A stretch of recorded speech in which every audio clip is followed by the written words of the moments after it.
Puji Tuhan, sahabat kebenaran di mana saja berada, hari ini kembali lagi kita bertemu dalam program kesayangan kita, Belilah Kebenaran dan Jangan Menjualnya. Amin. Tanggal 26 Juli 2020, kita memasuki episode yang ke-52. Hari ini pembahasan kita cukup spesial dengan judul atau topik kita pada hari ini adalah keputusan yang menentukan kehidupan. Ada banyak pemirsa di rumah atau sahabat kebenaran yang ada banyak keputusan dalam kehidupan manusia. Salah memutuskan mengakibatkan efek kehidupan yang panjang. Nah, tapi kita berbicara pada hari ini adalah keputusan yang berhubungan dengan kebenaran dan keselamatan kita. Ya, tentu ada dua memang keputusan yang selalu ada dalam kehidupan manusia. Kehidupan yang berhubungan dengan duniawi, ya itu mungkin tidak berakibat fatal. Kalau salah memilih istri atau jodoh, ya sepanjang hidup saudara ada penderitaan. Nah, tetapi kalau salah memilih iman, salah memilih hal-hal yang berhubungan dengan keselamatan saudara, ini fatal. Hari ini kita akan mendengar dari narasumber kita seperti apa kita bersikap terhadap keputusan-keputusan yang berhubungan dengan keselamatan kita yang akan dibawakan oleh narasumber kita, tidak lain dan bukan Dr. Suhento Liau. Selamat sore, Pak. Selamat sore. Hari ini Bapak sehat? Sehat, puji Tuhan. Lockdown. Oke. Baik. Bagi saudara yang ingin berinteraksi, langsung silakan hubungi WA 0811 9222 313. Amin. Ya. Baik, saya tidak akan perpanjang lebar lagi. Kita akan berikan kesempatan kepada Bapak Dr. Suhento Liau untuk menjelaskannya. Oke. Silakan, Pak. Baik, ya sahabat kebenaran dimanapun Anda semuanya berada. Dari Alkitab, ya kita tahu bahwa manusia diberi kemampuan berpikir, kemudian diberi kehendak bebas, ya. Berarti manusia bisa berpikir dan kemudian manusia bisa mengambil keputusan. Tetapi ya, Alkitab dengan sangat jelas kasih tahu, ya bahkan di Galatia pasal 6 di situ dikatakan apapun juga yang kamu tabur, itu akan kamu tuai. Itu akan kamu tuai katanya. Jadi sebenarnya ini sangat jelas sekali ya. Katanya, apa yang kamu tabur, ya ayat 7, jangan sesat katanya Galatia 6 ayat 7. Jangan sesat ya. Allah tidak membiarkan dirinya dipermainkan, karena apa yang ditabur orang itu juga yang akan dituainya. Nah, sebenarnya dari konsep ini ya itu Calvinisme tidak mungkin bisa benar. Ya, yang berkata Allah sudah tetapkan segala sesuatu, ya termasuk keputusan kita juga sudah Allah tetapkan, bahkan Allah sudah menetapkan sampai ke segala macam kejahatan di bumi ini juga Allah sudah tetapkan, ini impossible. Ya. Karena ayat ini sudah jelas sekali berkata apa yang kamu tabur dan itu yang akan kamu tuai.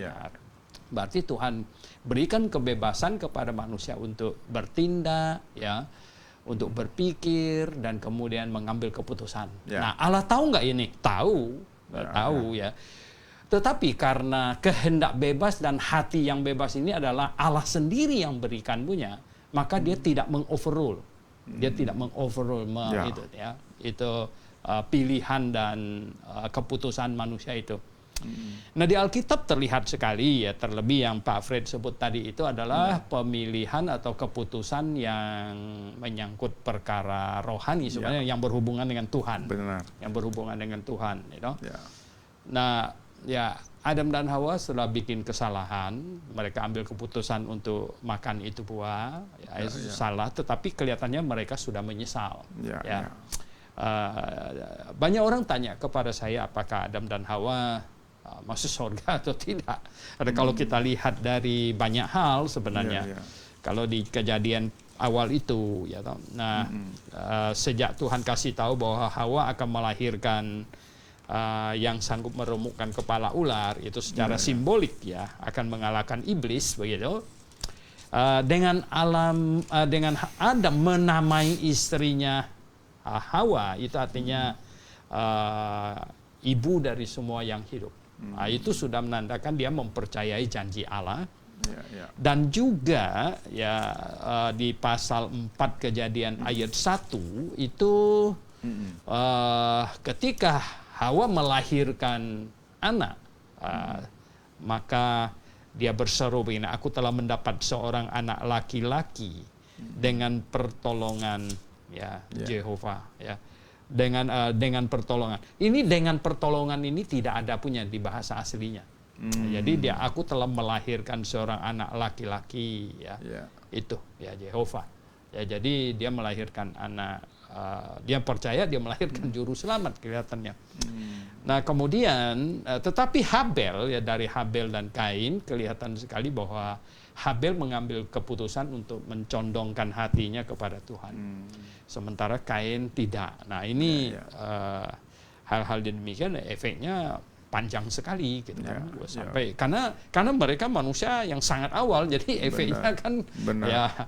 Nah, dan lagi pula sebenarnya kita tahu bahwa gini, keputusan kita tidak mempengaruhi yang di atas kita, terutama yang sudah meninggal, ya. Tidak mempengaruhi mereka, tapi keputusan kita itu mempengaruhi ke bawah. Ya, saya meninggal, kakek saya sudah saya lahir, kakek saya sudah meninggal, gitu. Kakek dari pihak bapak saya, ya. Ya jelas saya tidak bisa berbuat apa-apa terhadap dia. Artinya apapun yang saya putuskan tidak berefek lagi. Tidak berefek sama sekali terhadap dia. Tapi semua yang saya putuskan itu berefek ke anak saya, cucu saya, semuanya. Benar. Ini ya. Jadi banyak orang enteng-enteng aja ambil keputusan gitu. Padahal ini keputusan kita harus sangat-sangat memahami itu, ya. Itu berefek bukan hanya untuk kita sekarang. Itu berefek ke anak kita sudah pasti, itu yang paling dekat, gitu. Tapi ke cucu kita dan seterusnya, gitu ya. Nah, jadi jangankan perkara rohani, bahkan perkara yang umum yang semua aja, gitu. Yang datang ke Nusantara, ya, kita bilang kepulauan Indonesia ini dulu kan bapak dari kakek saya, tahun 1800 sekian, itu masih zaman Belanda.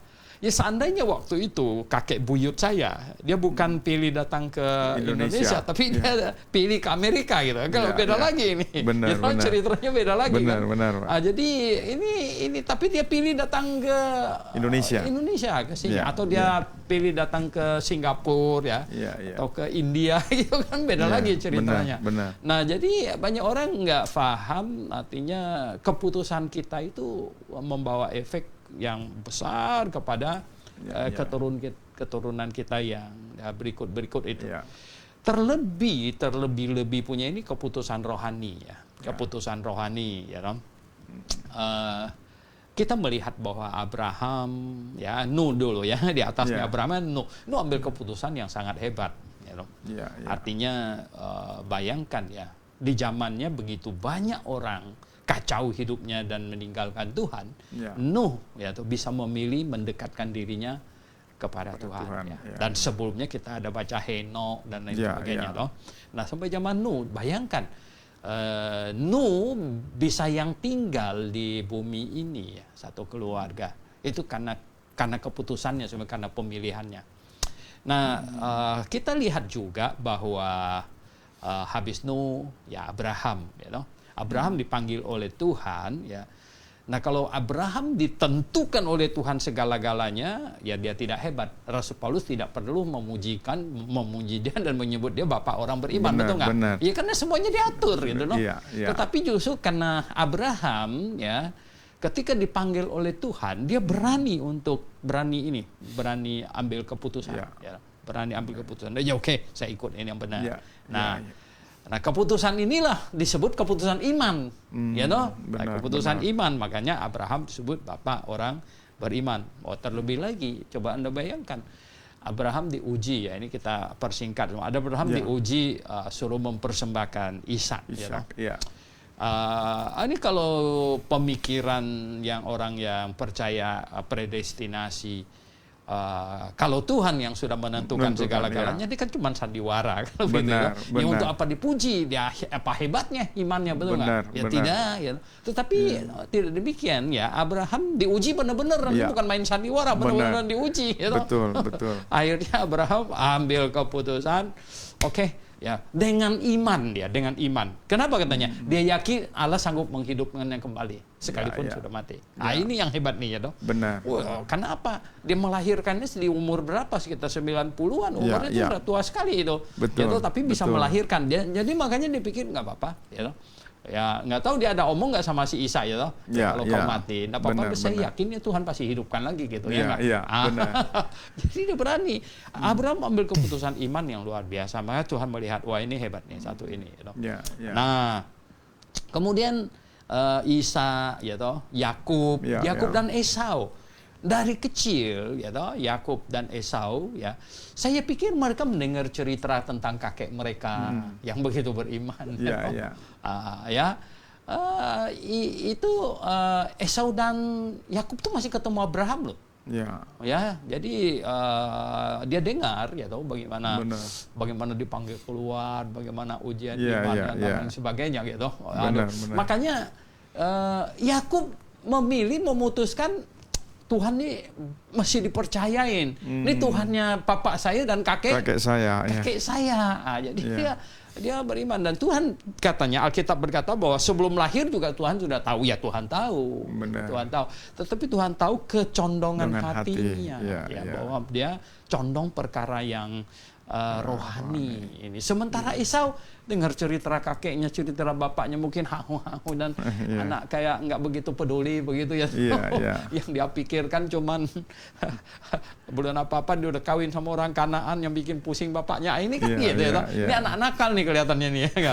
Ini anak nakal yang bapaknya bilang apa itu cewek nggak bagus, ya dia ambil sama dia, pusing lah, belum juga itu lagi pusingnya, ya sukanya cuman main buru-buruan segala macam, ya. Tetapi Yakub, ya.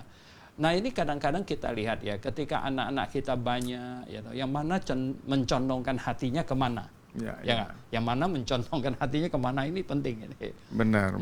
Ya kan, makanya kita lihat, ini bahaya ini. Ini bisa membawa pengaruh yang panjang ini seumur hidup ini, ya. Seumur hidup kita dan anak cucu dan semuanya. Wow, kalau kita lihat ini, ya, dahsyat sekali sebenarnya. Nah, ini ada banyak sekali contoh di dalam Alkitab, mengenai ini, ya. Orang mengambil keputusan, sekali mengambil keputusan itu dahsyat sekali.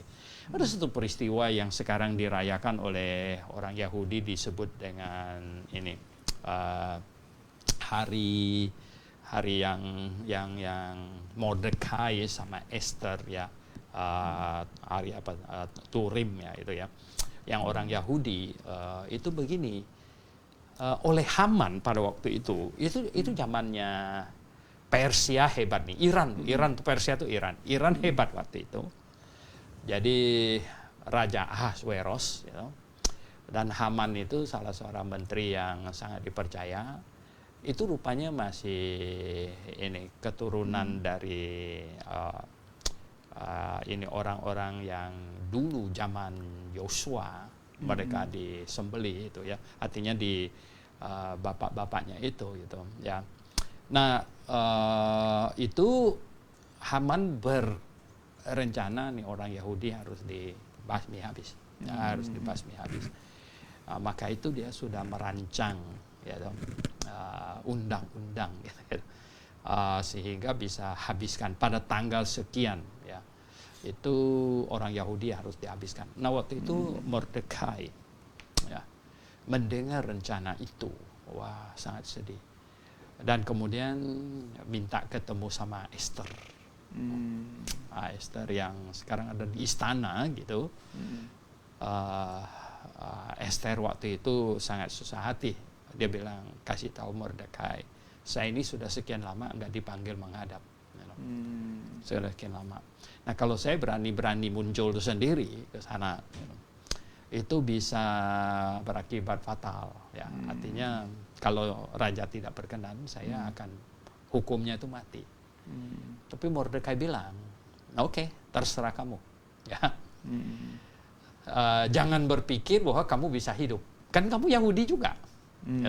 Artinya gini ya, kalau kami semua dibunuh, jangan berpikir kamu bisa sendirian kamu bertahan. Tidak mungkin punya. Nah, Esther bilang apa? Tolong kasih tahu Mordekai, ya, suruh semua orang Yahudi puasa 3 hari 3 malam. Puasa 3 hari 3 malam. Dia juga puasa. Habis 3 hari 3 malam dia pergi menghadap. Ini keputusan.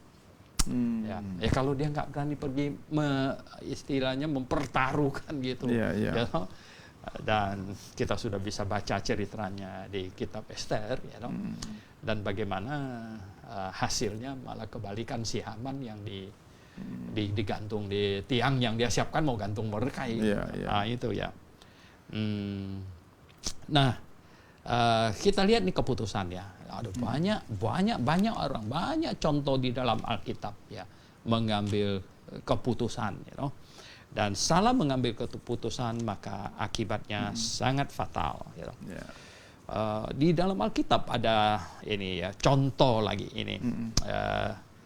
Di dalam Alkitab tuh ada Rut ya, Rut. Rut kan. Ada kitab Rut, Kitab Rut ini agak seru ya. Kitab Rut ini agak seru ya. Kenapa kitab Rut ini seru? Rut ini di masa hakim-hakim. Ada kitab Rut. Itu Naomi ya, Naomi punya ini ya. Naomi punya suami ya. Itu Elimelek ya. Jadi Naomi punya itu ya. Elimelek itu ambil keputusan. Dia ambil keputusan yang salah. Pada waktu di Israel ada kelaparan, dia ambil keputusan pindah ke Moab. Itu salah. Itu salah. Ya. Akhirnya sampai di Moab, ya dia meninggal. Ya.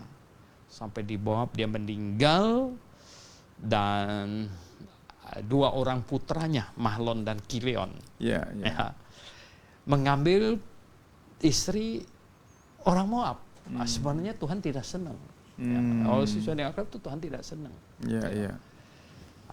Jadi di dunia ini sekarang juga banyak orang bisa ambil keputusan yang salah, ya pindah ke tempat mana gitu ya. Betul. Kadang kan kita kan nggak tahu masa depan bakalan seperti apa. Benar. Ya, mau pindah kemana ini ya nggak? Jadi Elimelek pindah ke Moab, itu kesalahan. Dan efeknya apa? Mahlon dan Kilion ya tidak bisa tidak, dia akan menikah dengan orang di sana. Gitu. Benar. Saya misalnya gini, sekarang saya ambil satu contoh aja misalnya.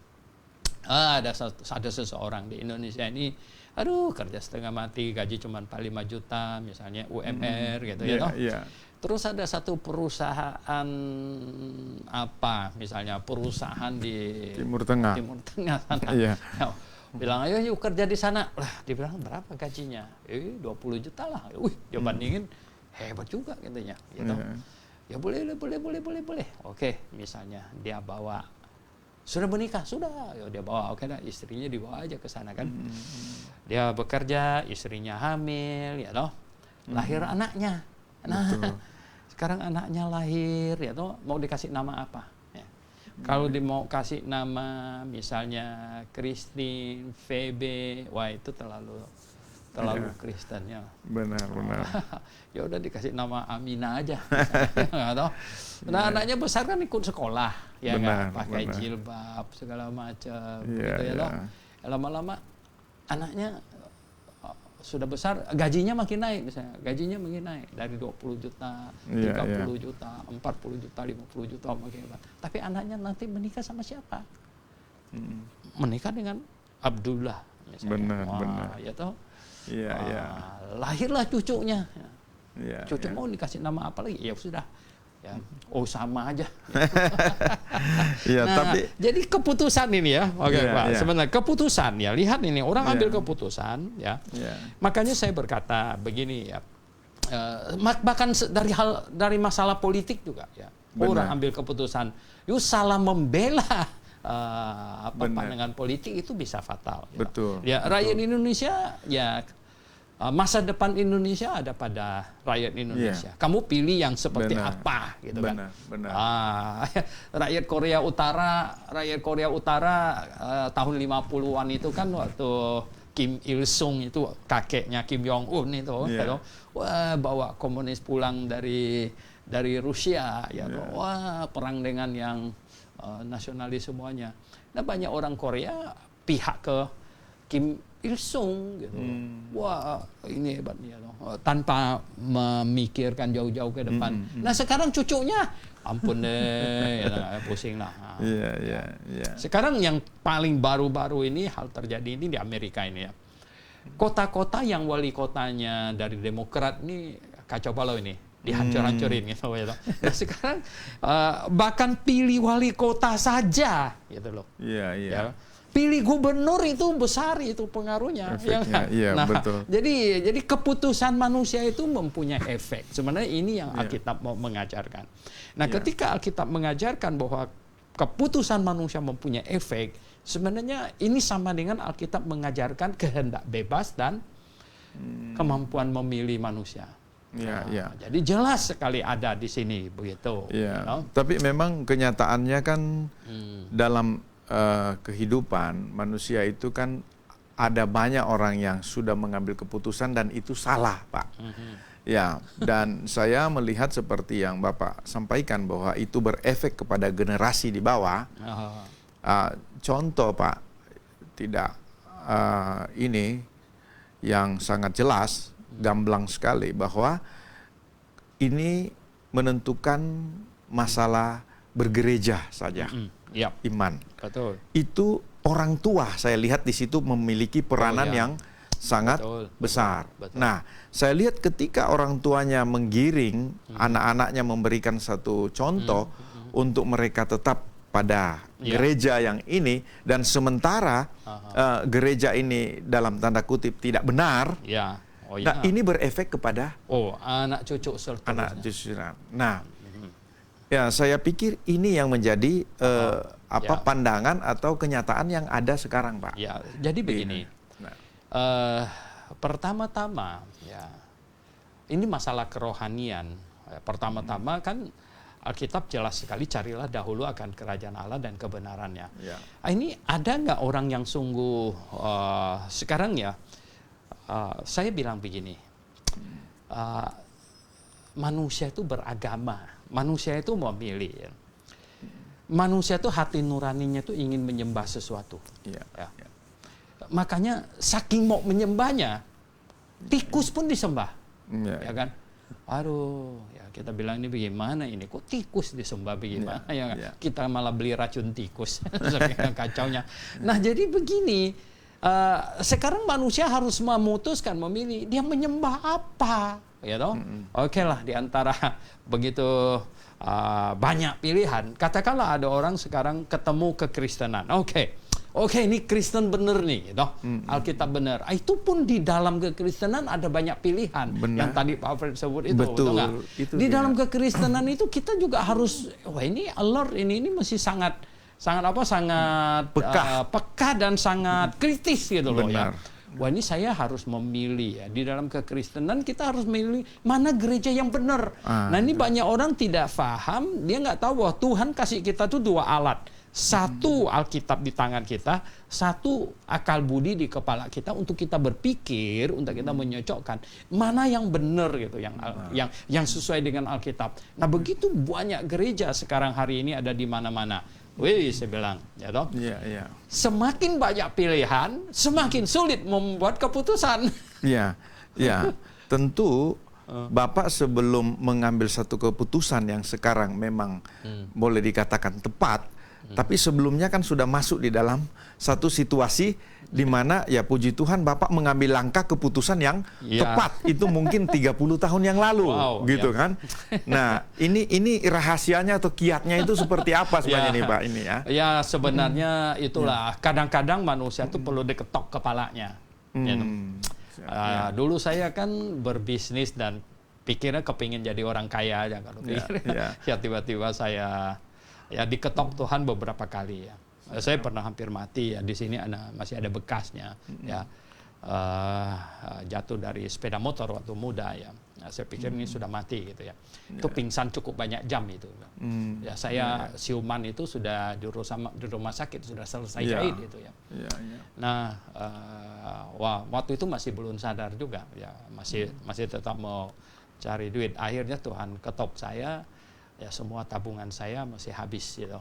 Wah habis ya. Nah, dilarikan orang. Pada waktu itulah saya sama istri saya berkata begini, kalau kita kejar-kejar uang ya toh bisa hilang juga ya tanpa kita sadar sekejap gitu ya. Nah saya bilang bagaimana kalau kita melayani Tuhan saja sekarang ini. Untuk istri saya bilang oke, dia bilang ya saya ikut apa saja. Nah waktu saya ambil keputusan itu ya boleh dikatakan hampir semua orang di sekeliling saya bingung semuanya. Betul. Kenapa begitu? Ya udah saya bilang saya ambil keputusan ya untuk tinggalkan semuanya dan ya melayani Tuhan begitu ya. Dengan 2 orang anak, Stephen dan Andrew masih kecil sekali, kami pergi ke sekolah Alkitab begitu. Nah, banyak sekali keputusan-keputusan yang saya ambil, saya review kembali ya, makanya saya ingin membagikannya kepada Bapak Ibu Saudara sekalian gitu. Ketika kita ambil keputusan dan berpihak kepada Tuhan, artinya condong kepada Tuhan. Betul. Ya, di awalnya kita belum melihat apa-apa, tetapi kemudian kita akan makin jalan makin terang. Makin jalan makin ini terang. rahasianya Pak ya? Iya, jadi kadang-kadang orang berpikir hari ini ambil keputusan dan besok langsung everything berubah, bright gitu. Everything bright. Oh enggak begitu ya kan. Tetapi kita tahu bahwa oh ya ini tepat ya, memang masih begini. Nah, ini yang indahnya itu yang begitu gitu ya.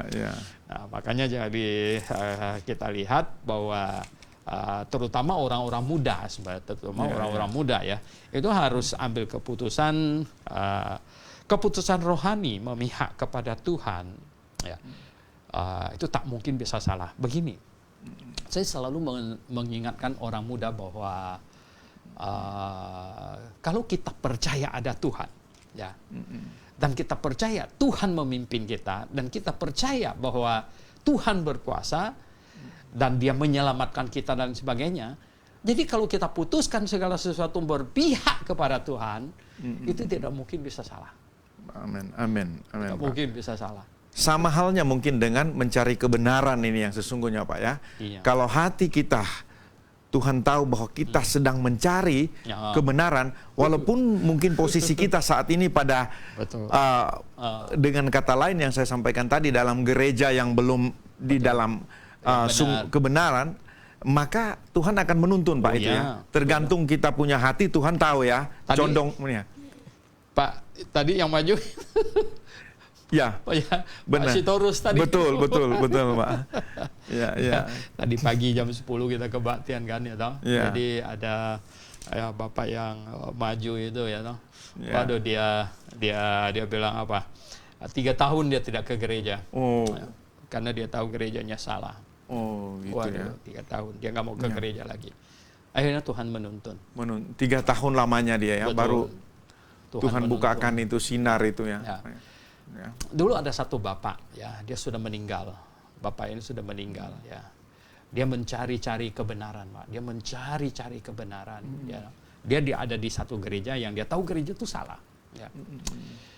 Gereja itu mau baptis dia, dan dia bilang apa? Saya ada beberapa pertanyaan. Kalau tidak bisa jawab, saya tidak mau baptis. Ternyata nggak bisa jawab. Dan dia sampai sudah pensiun ya. Dia sudah kerja di dia udah umur 60 lebih, dia sudah pensiun. Dia orang Jawa Tulen yang suka wayang. suka wayang. Jadi dia puter radio mau cari yang wayang. Bisa nyangkut kita punya radio ini. AM 828. Dia dengar, ini berani nih omongnya nih, ini nggak diskon kebenaran. Nah akhirnya dia dengar terus, dia dengar terus ya loh. Dia bilang inilah yang benar yang saya cari selama ini. Nah lihat ya, jadi Tuhan tuntun ya. Makanya, waduh saya sudah mendengar banyak kesaksian ya. Orang-orang yang ini hatinya mencari yang benar, Tuhan tuntun. Betul. Jadi memang rahasianya kembali kepada hati kita, Pak ya. Betul. Kalau memang hati kita sudah ada bibitnya untuk mencari kebenaran, ada keputusan menetapkan hatinya. Mencondongkan hatinya. Ini coba kita baca Daniel pasal 1. Ya, saya kan bilang sebenarnya ada banyak sekali contoh di dalam Alkitab ya, banyak sekali ya. Daniel pasal 1 katanya ya.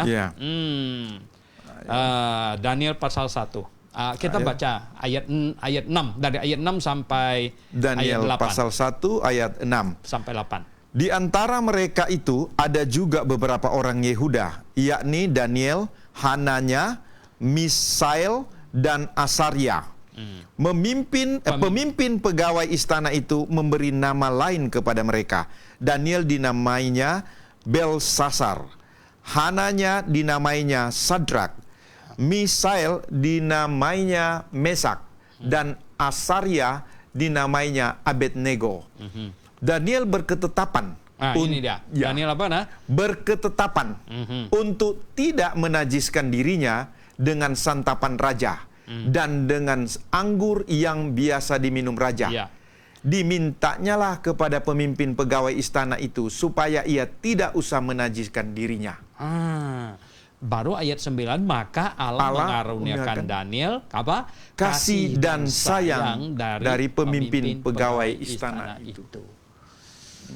Kalau saya bilang ya, Calvinisme itu ngawurnya bukan main. Kalau bilang bahwa segala sesuatu ditetapkan, bahwa keputusan Daniel ini pun ditetapkan. Kalau sudah Allah yang tetapkan, ngapain dia jadi bagus, betul nggak? Maksudnya apa keputusan ini apa ya? Kalau kan yang semua Tuhan tetapkan ya, ini bukan keputusan Daniel, kenapa pula Tuhan mau sayang dia? Benar, gitu? Ya. Tapi ini jelas begini ya, ini orang muda yang sangat baik ya. Ini orang muda yang sangat baik, yang ditangkap sama Nebukadnezar Babel waktu itu ditangkap ya, dan dibawa ke istana di sana. Dan kelihatannya mereka ini cerdas-cerdas, mungkin tes IQ-nya bagus. Tes IQ udah bagus. Nah, akhirnya mereka dipekerjakan di istana gitu. Dipekerjakan di istana ini. You know? Mungkin kalau zaman sekarang ini jago IT. Dipekerjakan di istana. Benar. Nah, di istana itu ternyata harus menikmati ini makanannya hebat-hebat waktu itu. Hebat-hebat. Dagingnya pasti yang the best. Standar raja ini. Buahnya semuanya the best kan. Dan waktu itu kan ini loh. Nebukadnezar kan bukan orang Yahudi. Segala macam daging kan dimakan sama dia. Benar. Segala macam daging. Nah, ini mereka ini pasti ini, makanya Daniel diambil keputusan, hatinya condong kepada Tuhan. Dipikir ini nggak benar ini. Ini nggak benar ya dong. Kita hari ini jadi buangan, jadi buangan. Ini gara-gara nenek moyang kita nih nggak beres gitu. Nah sekarang nggak bisa ini. Jadi Daniel berketetapan. Artinya apa? Mengambil sebuah keputusan di dalam hati loh, berketetapan. Kita nggak boleh makan. Dia bilang temennya, ini kelihatannya dia tuh pemimpin. Kita nggak boleh makan. Itu makanan itu yang Nebukadnezar punya makan itu lihat tuh dagingnya apa itu. Wah itu mungkin daging samcan itu. Babi guling. Wow ini nggak boleh kita makan itu. Nah jadi Daniel ambil ketetapan untuk tidak memakan itu. Dalam hatinya sudah ada kecondongan untuk patuh kepada Tuhan untuk itu. Karena Tuhan lihat ini, ini dahsyat ini ya. Ini orang bagus ini. Makanya Tuhan mengaruniakan kepada Daniel kasih dan sayang dari pemimpin itu. Si pemimpin istana ya, si Ariok gitu. Jadi akhirnya apa? Jadi Daniel bilang gini, Bung, kami dikasih sayuran aja. Ya, itu daging-daging kamu boleh bawa pulang untuk istri kamu gitu ya. Wah, mungkin pegawai istana pikir, oh begitu ya. Jadi ada bawa pulang keluarga kamu aja. Jadi kalian makan apa? Kami cukup makan sayuran aja. Wah, itu kepala istana masih ngeri. Kalau nanti ketahuan atau kalian jadi lesu, jadi loyo gitu, wah, pasti akan diselidiki. Udah kemana itu daging-daging? Ya kan? Akhirnya dia bilang enggak, tes katanya kan sekian hari tes gitu. Nah setelah dites dan dia bilang, nih lihat kami ini seger nggak? Wih, jadi segar kan? Karena Tuhan berkatin. Ada seger. Nah jadi yang saya mau ajak lihat itu bukan apa-apanya, keputusannya itu.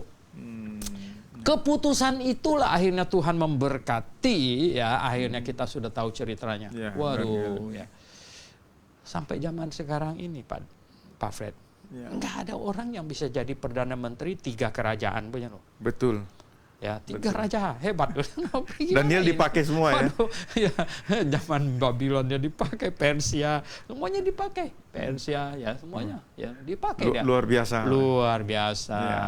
Ya, jadi sampai sudah 70 tahun pembuangan, dia sudah umur 90, 80 lebih lah ya.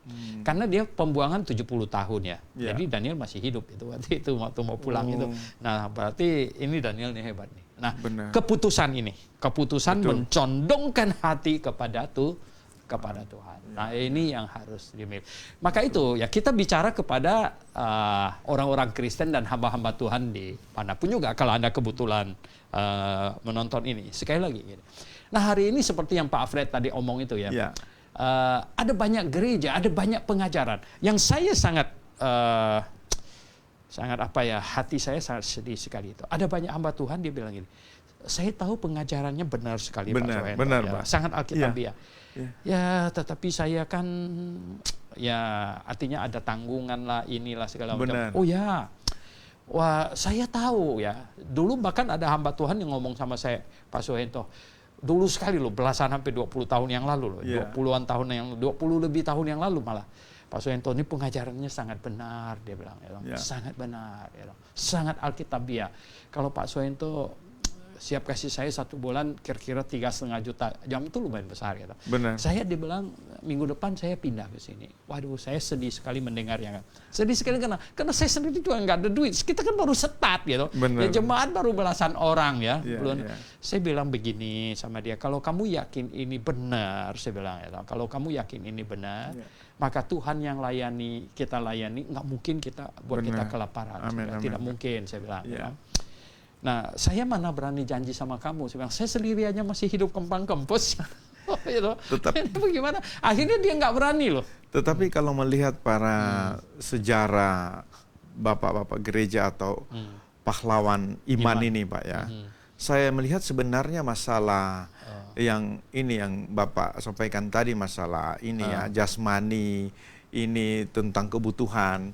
Kalau orang yang sudah mengenal kebenaran, maka itu sedikit pun tidak dikhawatirkan, Pak. Kalau melihat seperti itu yang dibakar, itu hidup-hidup, kemudian ditenggelamkan, ini.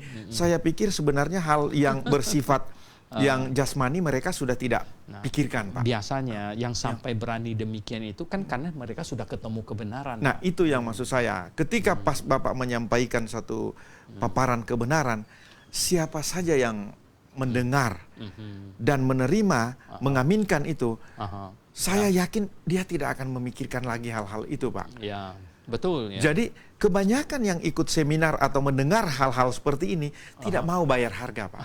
Betul ya. Itu saya lihat. Nah itu mulai hitung-hitungan. Nah, di mulai situ. hitung-hitungan ya. Waduh, kalau hitung-hitungan ya saya nggak bakalan pulang ke Indonesia, ya tetap di luar negeri aja, di Amerika ya. Tapi nggak bisa, melayani Tuhan ya, kita berjuang ya, dan satu keyakinan bahwa ya akan susah, betul ya, akan susah. Tapi begini, kalau kita mengalami kesusahan, kita berjalan di bayang-bayang maut sekalipun, tapi kalau tongkatmu dan gadamu, itu yang menyertai, nggak usah khawatir. Iya. Ya. Jadi memang saya melihat akhirnya banyak juga yang mengambil satu keputusan masih tergantung daripada situasi, apakah ini bisa makan, apakah ini tinggalnya nyaman atau tidak, masih bergelut di situ, Pak. Betul. Jadi pemirsa, sahabat kebenaran di mana saja berada, sebenarnya ada banyak sudah penjelasan dari khususnya Pak Dr. Suhentolia, baik lewat buku, lewat seminar, lewat Zoom atau apa saja, tetapi tetap keputusan berada di tangan saudara. Betul. Semuanya sudah dipaparkan, betul. sudah dijelaskan. Betul. Nah, apakah saudara mau mengambil keputusan yang benar? Ya, betul. Nah, jadi kita memang tidak gampang juga untuk memaksa, Pak, atau betul, ya. Nih, buktinya sekian lama Bapak sudah memberikan seminar di mana saja. Lebih dari 200 kali seminar. Nah, Bapak boleh hitung. Kadangkala meresponi itu tidak lebih daripada 2-3 orang, Pak. Ya, betul. Nah, setiap kali seminar ya. Benar. Kenapa Pak ini Bapak melihat zaman sekarang kok orang susah sekali condong untuk mengambil keputusan kepada kebenaran? Ini kan zaman segala sesuatu kan jadi enak, Pak. Ya. Zaman yang teknologi membuat kita nyaman. Sehingga kalau berpikir tentang susah, ini hari ini juga lihat ya, handphone ada di tangan kita. Ya, benar. Handphone ada di tangan kita. Yang namanya susah itu, waduh, ya nggak ada handphone aja susah, apalagi hal yang lain. Benar, ya kan? Pak. Jadi ini untuk ambil keputusan yang drastis gitu ya, memihak kebenaran, ya, meninggalkan yang salah dan berpegang pada yang benar itu tidak gampang. Betul tidak gampang. Pak. Ya. Betul. Ya, jadi seringkali juga begini ya. Makanya saya senang sekali kalau yang datang ikut seminar atau blog kelas itu suami istri. Oh. Ya, itu biasanya ini ya. Artinya gini, kalau suaminya bilang ini benar ya, kita putuskan, kita ikut saja ini, Mam, ini benar. Kalau istrinya bilang saya setuju ya. Saya dukung ya. Benar, ini lebih banyak yang berani. Tapi kalau kalau istrinya malah bilang apa? Enggak bisa, gitu. Beginilah begitu. Wah, hati suaminya udah separuhnya udah hilang itu kan. Udah repot sekali. Makanya kalau suami istri datang, Pak Fred, kita lihat ini ada harapan harapan lebih besar. Dia memihak pada kebenaran gitu. Tapi cerita tadi Daniel 4 orang ini, Pak, ya. Betul. Ini luar biasa karena kalau mau dilihat ketika mereka disuruh menyembah patung yang dibuat 3 orang tiga orang itu, mereka tetap tidak mau. Lebih baik mereka dilempar. Betul. Nah, ini kita butuh ini. Ini keputusan yang keputusan yang hebat, Pak. Betul. Ini saya yakin mungkin di surga juga malaikat begini, Pak, ya. Betul. Wah, gitu ya. Ini tidak sembarangan. Wah, saya bilang ya, malaikat tuh banyak akan salut sama pahlawan-pahlawan iman begitu. Nah, kalau kita baca di Alkitab, ya, itu seolah-olah ada nggak orang yang seperti itu, Sadrak, Mesak, dan Abednego itu. Tapi dalam catatan sejarah, para Anabaptis. Ya, para Anabaptis itu begitu ya. Mereka itu, waduh. Ya, Felix Mann itu ya. Felix Mann, ya, Blow Roach, ya, itu ya. Michael Sattler, gitu. Semuanya itu gagah berani itu. Wah, itu yang Bapak bilang dia sampaikan suruh raja tanda tangan, dia bilang lebih baik dia bawa kepala istrinya. Wah, kepala suaminya. Kepala suaminya. Wah, makanya, kita merinding, Pak, dengarnya. Kita merinding. Nah, sekarang begitu sulitnya ini ya, banyak orang Kristen sudah mendengar berkali-kali tentang hal yang benar-benar dipaparkan sesuai dengan firman Tuhan, tapi kok masih lambat, Pak, ya, ngambil keputusan ini. Ini apa sebenarnya? Apa ini yang dibutakan oleh ilah zaman ini, Pak? Makanya jadi begini ya, ada semacam pemikiran mereka Saya sampai pernah mendengar ada hamba Tuhan berkata, Anda usah terlalu patuhlah. Wah, kacau ini. Wah. Jangankan kepada Tuhan. Kalau anak kamu, orang lain bilang gini, kamu kok melawan bapak kamu ini, ya toh? Terus dia bilang apa? Enggak usah terlalu patuhlah gitu ya toh. Waduh, gimana ya? Iya, wah, ini kacau. sama Tuhan dibilang enggak usah terlalu patuh. Padahal misalnya, dia bilang apa? Yang penting kan masalah keselamatannya sudah oke. Jadi dia tuh berpikir gini, saya masuk surga sudah secure nih. Masuk surga apa? Ya hal-hal yang lain, misalnya baptisan, ya. Benar. Misalnya yang ini, yang lain-lain ini, atau dia tahu misalnya gini. Sekarang nih nggak ada lagi orang boleh percaya mimpi nih, nggak ada lagi gitu. Ya kan, nggak boleh lagi. Saya bilang nggak ada orang percaya mimpi. Tuhan tidak bicara lewat mimpi dan tidak ada mimpi yang dari Tuhan lagi gitu. Tidak ada lagi mimpi yang dari Tuhan dan tidak ada lagi Tuhan kasih wahyu sehingga orang bernubuat, tidak ada lagi gitu. Mujizat lagi. Tidak ada lagi gitu. Dan ada banyak yang di grup WA segala macam berkata, benar Pak, saya juga tidak setuju ada mimpi segala macam gitu. Tapi saya bilang, kenapa kamu tetap di gereja yang gembalanya cerita mimpi di internet? Nah, kenapa? Ya toh? Betul. Lalu kenapa kamu masih di gereja yang dia punya pendetanya bernubuat katanya si Anu akan jadi presiden, malah nggak jadi menteri, malah jadi menteri misalnya. Kenapa tidak langsung meninggalkan? Betul. Seharusnya itu sudah langsung tahu. Wah, ini salah ini. Saya sudah salah di posisi yang salah kan gitu. Seharusnya berhenti dan putar haluan, Pak ya. Putar haluan, apapun mungkin berat, resikonya mungkin berat sekali gitu. Tidak seberat seperti Michael Sattler, Pak, mereka. Sampai dibunuh ya. Saya sampai ditenggelamkan juga ya, Pak ya. Nah, si itu. Banyak orang Kristen sudah baca bukunya John Bunyan. Iya. John Bunyan itu bukunya yang terkenal sekali kan Perjalanan Seorang Musafir. Ya. Perjalanan Seorang Musafir. Judul aslinya itu kan Pilgrim Progress. Pilgrim Progress. Nah, banyak orang tidak tahu bahwa buku itu ditulis di penjara. Dan di penjara di mana? Bukan penjara negara komunis itu, bukan di penjara negara agama lain gitu yang itu di penjara di Inggris. Itu yang penjarakan itu Kristen gitu loh. Cuman tuh John Bunyan bilang apa? Udah, saya pokoknya pada kebenaran, pegang kebenaran, dibujuk supaya ini kan suruh tanda tangan, kalau tidak mau tetap malam penjara. 12 tahun dia nggak mau teken, tidak mau khotbah bahwa baptisan bayi itu salah. Gitu. 12 tahun dia nggak mau teken. Waduh, ini dia kita bilang, wah yang macam begini yang Pak Fred bilang apa, malaikat di surga yang apa? Hormat ini, Pak.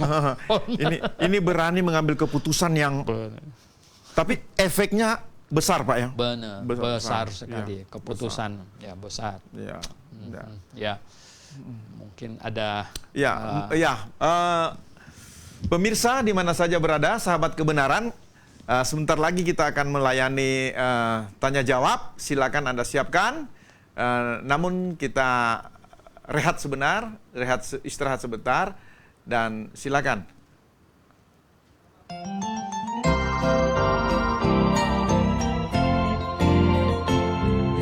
Halo semuanya, bagi Anda pencinta buku-buku rohani Kristen terbitan Grafe International Theological Seminary, kali ini kami memperkenalkan satu buku spesial yang ditulis oleh Dr. Suhento Liau dengan judul Kapan Saja Saya Mati, Saya Pasti Masuk Surga. Yuk kita lihat apa-apa aja sih yang dibahas di dalam buku ini.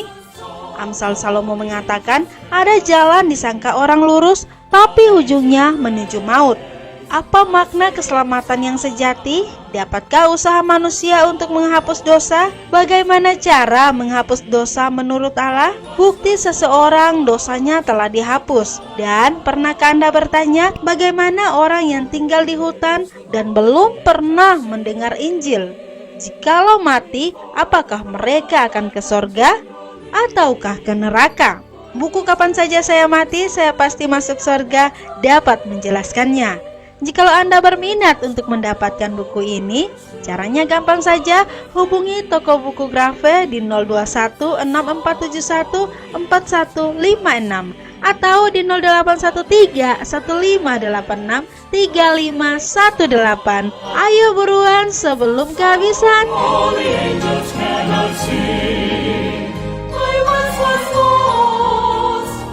Amazing grace, but now I'm found, now I'm found.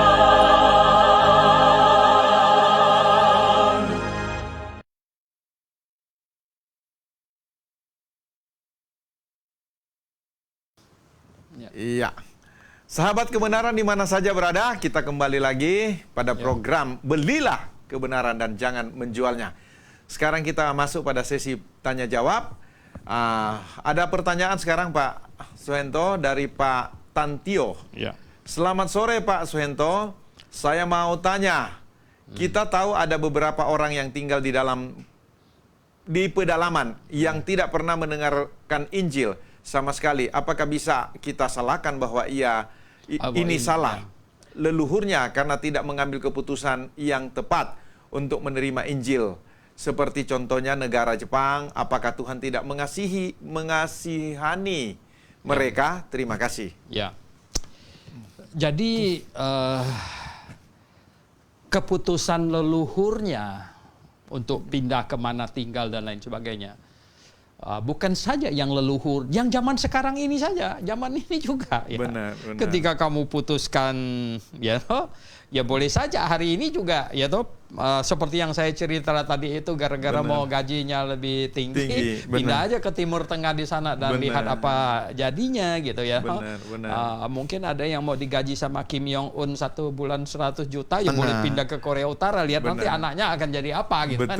Betul. Nah jadi begini ya, akhirnya Tuhan sudah menyelesaikan Injil. Tuhan menyelesaikan Injil dengan sangat ini ya. Tidak ada jalan lain untuk menyelamatkan manusia yang berdosa. Tuhan Yesus sudah berdoa di Taman Getsemani. Tidak ada. Seandainya cawan ini bisa berlalu, biarlah. Ya, tapi kehendakmu yang jadi tidak ada. Jadi Tuhan Yesus sudah datang dan dikorbankan mati di atas kayu salib untuk menanggung dosa seisi dunia. Ini sudah. Nah sekarang berita ini harus diberitakan. Ya. Maka itu sekarang kalau orang sampai tidak mendengar Injil, ya kesalahannya itu ada dua. Ya.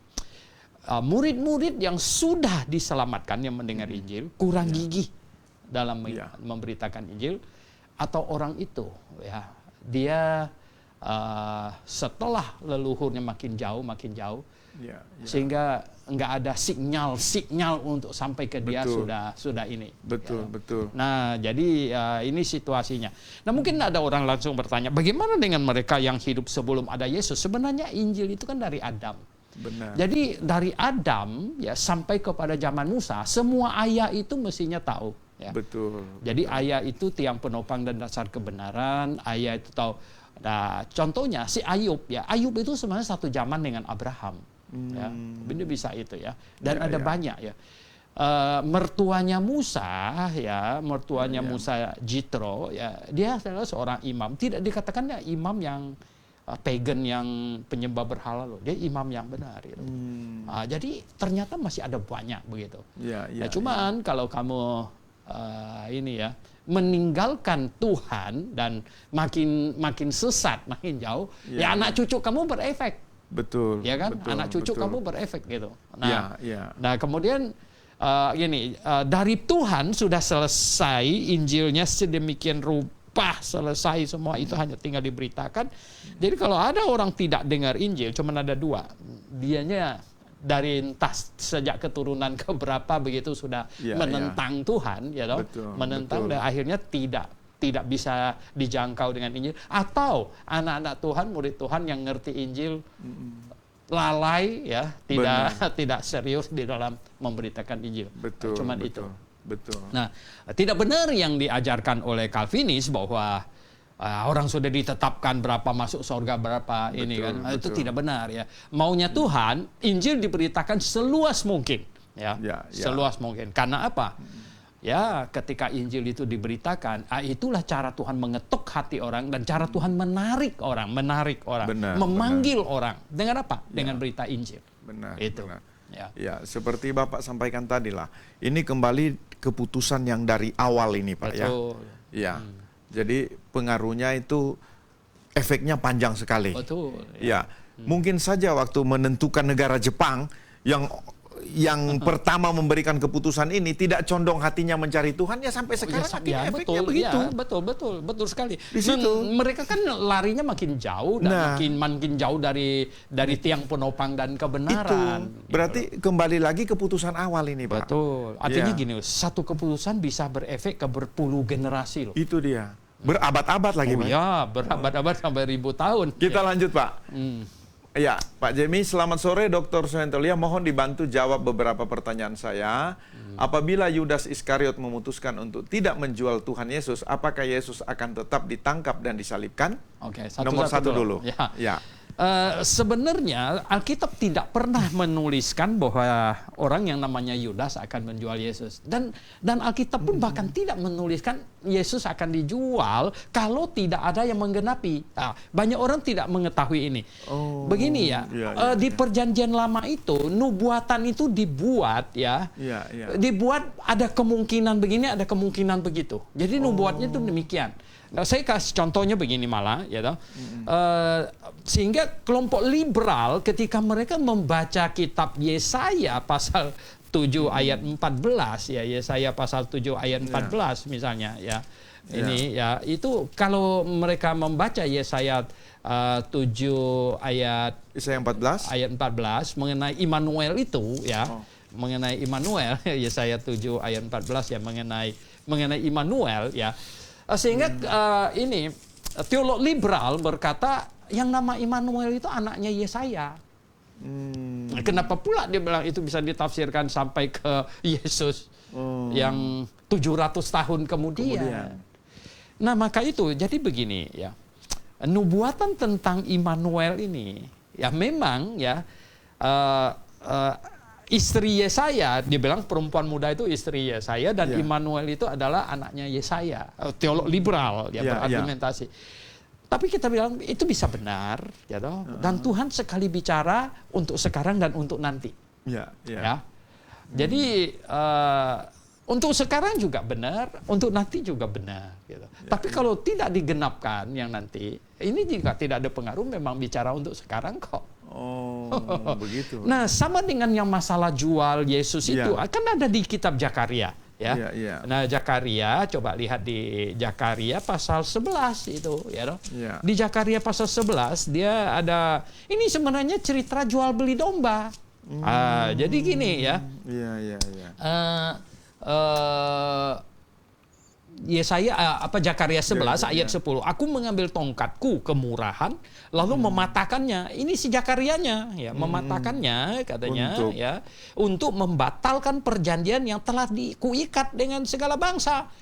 Jadi dibatalkanlah perjanjian pada hari itu. Maka tahulah pedagang-pedagang domba yang sedang mengamat-ngamati aku. Ini kalau nabi ke pasar segala macam itu orang tuh ngamatin ini. Mungkin ada nubuatan apa yang mau dia katakan bahwa itu adalah firman Tuhan gitu loh.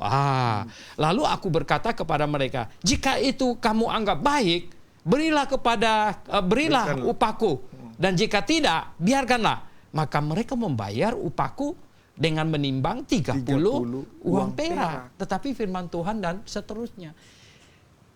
Dan kalau tidak ada Yudas yang menjual Tuhan Yesus dengan 30 keping uang perak, ini apa masalahnya? Ya kan? Ini apa masalahnya? Enggak ada masalahnya. Jadi Yudas tidak terjebak, dia harus menjual Tuhan Yesus. Sampai sekali tidak ada. Tidak dinubuatkan Yudas untuk menjual Tidak, apalagi orangnya. Nggak ada. Terus kenapa ini jatuh di Yudas, Pak? Makanya Yudas ambil keputusan dirinya sendiri. Itu juga satu keputusan. Berarti Tuhan tahu hatinya, Pak dia tinggal Tuhan ikuti aja. Malah Tuhan Yesus kasih roti, izinkan iblis, udah lakukan saja apa yang kamu mau lakukan begitu. Sudah dikasih izin betul. Begitu. Nah, jadi apabila Yudas Iskariot memutuskan untuk tidak menjual Tuhan Yesus, apakah Yesus akan tetap ditangkap dan disalibkan? Ya pasti. Karena kalau Yudas tidak dijual, Yesus tidak dijual Yudas, malah diterima oleh orang Yahudi sebagai Mesias, yang tangkap dia itu Roma. Jadi Romawi akan tangkap dia dan dia akan tetap disalibkan gitu. Baik. Nah, cuman ceritanya sedikit beda. Pertanyaan terakhir, Pak. Pada Yohanes 9 ayat 1 sampai 3 menceritakan orang buta dari lahir. Yang Tuhan katakan bukan karena keputusan atau dosa orang tua maupun dosa orang buta tersebut, tetapi pekerjaan Allah harus dinyatakan kepadanya. Apakah artinya dosa manusia tidak berefek kepada keturunannya dalam hal kelemahan tubuh, namun memang adalah kehendak Allah untuk orang tersebut? Sebenarnya begini ya. Mungkin orang buta ini ya, dia lahir buta bukan karena orang tuanya sengaja mau menggugurkan dia segala macam, kan berarti ini kesalahan orang tua. Betul, ya, betul. Tetapi oleh satu dan yang lain hal ya, karena kecacatan itu bisa terjadi seperti ada virus Ya, pada saat penyimpangan hamil gen. ya. Pada saat hamil ada virus, ada macam-macam penyimpangan gen, bisa lahir ya, buta, bisa lahir bisu dan lain sebagainya. Tapi maksud Tuhan tuh bilang begini, bahwa kecatatannya bukan salah dia, juga bukan salah orang tuanya, tetapi Betul. Tuhan mau supaya ada kemuliaannya dinyatakan, pekerjaan dinyatakan. Ya sama sebenarnya tuh begini. Ini adalah sebuah pengajaran begini ya. Apapun keadaan manusia, secacat apapun dan lain sebagainya, kalau masih ada kesadaran diri, ya, maka muliakanlah Tuhan dengan keadaan itu, ya, maka muliakanlah Tuhan dengan keadaan itu. Toh hidup ini ya hanya berapa lama sih, ya nggak? Berapa lama hidup ini? Saya ambil contohnya begini. Fanny Crosby, kita dengar dia punya kisah Fanny Crosby ya. Pak Fred yang bikin lagu ya. Ku berbahagia atau 8.000-an lagu himne. Dia buta tuh padahal kesalahan orang lain itu. Ya, itu kesalahan ada dokter yang malpraktek gitu, sok-sok tahu itu, dia lahir 2 minggu matanya jadi buta. Nah, tetapi dalam keadaan buta pun dia diselamatkan dan dia begitu mengasihi Tuhan dan melayani Tuhan sehingga bisa menciptakan 8.000-an lagu himne, ya toh. Berarti kebutaannya itu apa? Tuhan dipermuliakan. Walaupun itu kesalahan orang lain. Ya, tapi tetap Tuhan dipermuliakan sampai tua. Kedokteran sudah bisa menyembuhkan matanya, dia tetap tidak mau. Dia bilang, udahlah saya sudah terbiasa. Gitu. Saya mau nanti mata saya sekali lihat terbuka, yang saya lihat itu adalah wajah Yesus Kristus, Juru Selamat saya. Oh, dahsyat sekali. Nah, sama. Jadi orang buta yang dijumpain itu kan murid-murid tanya, gini, konsep orang pada dasarnya, wah ini siapa yang salah, ini siapa yang salah, selalu begitu. Makanya Tuhan Yesus bilang bukan salah dia, bukan salah orang tuanya, tetapi mau supaya pekerjaan Tuhan dipermuliakan. Ya. Jadi ini sebaiknya gini, kalau lihat ada orang cacat segala macam, sudahlah, itu kan jangan dicari lagi ini siapa salahnya segala macam, lalu mau hukum orang. Baik. Tetapi konsentrasi supaya apa? Dalam kecacatan itu Tuhanlah dipermuliakan. Toh hidup ini cuma sekian puluh tahun ya toh. Nanti akan kembali menikmati tubuh yang sempurna gitu. Oke, sahabat kebenaran di mana saja berada, demikianlah penjelasan dari Dr. Suhento Liau tentang pengambilan keputusan yang tepat dalam hidup kita itu akan berakibat baik pada generasi berikutnya. Tapi pengambilan keputusan yang salah juga akan berakibat yang buruk pada generasi yang sesudah kita. Oleh sebab itu, di mana saja pemirsa yang masih tetap setia mengikuti program ini, sebelum saudara mengambil keputusan, nomor 1, hati saudara harus sungguh condong kepada Tuhan Yesus. Karena Tuhan akan menolong, membantu saudara supaya tidak salah mengambil keputusan. Keputusan apapun, mungkin keputusan sederhana, tapi yang paling penting adalah keputusan bagaimana berhubungan dengan Tuhan dan kebenaran. Ya, kalau Anda sudah nyaman di satu gereja, tapi ternyata ada banyak kesalahan atau sesat dengan kata lain, segera ambil keputusan, tinggalkan gereja tersebut. Harus berani. Pahlawan-pahlawan iman yang banyak kita tahu, mereka siap mati untuk kebenaran.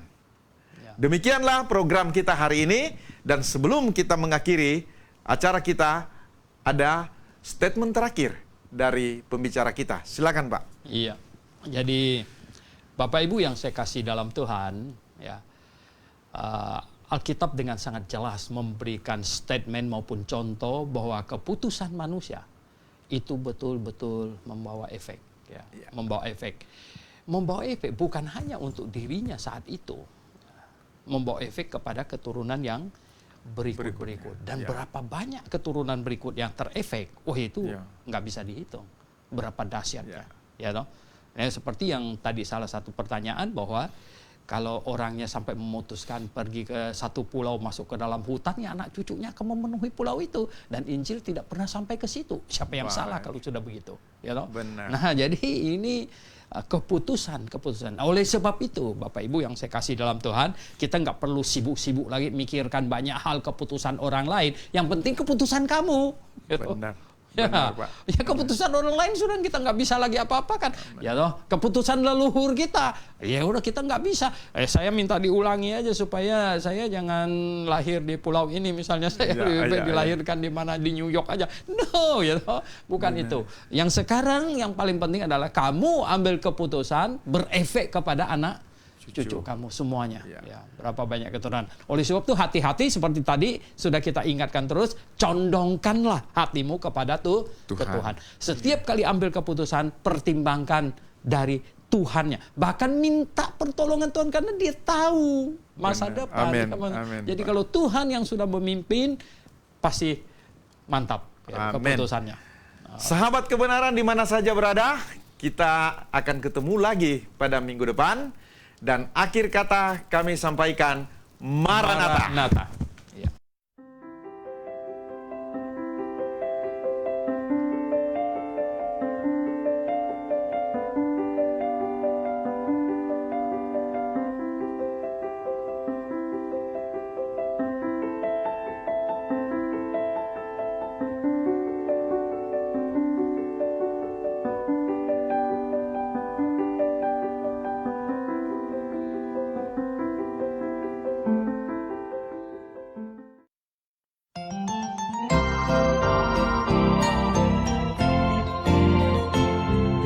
Halo semuanya, bagi Anda pencinta buku-buku rohani Kristen terbitan Grafe International Theological Seminary, kali ini kami memperkenalkan satu buku spesial yang ditulis oleh Dr. Suhento Liau dengan judul Kapan Saja Saya Mati, Saya Pasti Masuk Surga. Yuk kita lihat apa-apa aja sih yang dibahas di dalam buku ini. Amsal Salomo mengatakan ada jalan disangka orang lurus, tapi ujungnya menuju maut.